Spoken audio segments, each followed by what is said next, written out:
சொல்லு பவி. அப்புறம் lemon tea சூப்பரா இருக்குது. தேங்க்ஸுங்க அத்தை.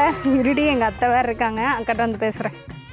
பா இந்த காலத்து இந்த வலி வலிக்குது, போய் உக்காந்தாது டீ குடிக்கலாம். அது சரி, அப்புறம் உங்க மாமியாரெல்லாம் உங்கள்கிட்ட எப்படி நடந்துக்கிறாங்க? என்ன பேசுறா?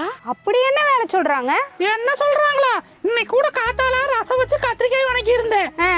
அதுக்கு என்ற மாமியாரு இன்னைக்கு வெள்ளிக்கிழமை சாம்பார் வச்சாதான் என்ற தொண்டையில இறங்குட்டாங்க. அப்புறம் என்ன வணக்கன கத்திரிக்காய் தூக்கி ரசத்துல கொட்டி சாம்பார் ஒரு ஸ்பூனை போட்டு ஒரு ஆளா சலாசி கொடுத்தேன். வாங்கி நல்லா இருக்குது வலிச்சு வலிச்சு நக்கிட்டு இருந்துச்சு.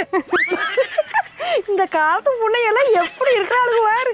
அட இதுக்கே எப்படின்னா, நான் இன்னைக்கு என்ன பண்ணேன்னு தெரியுமா?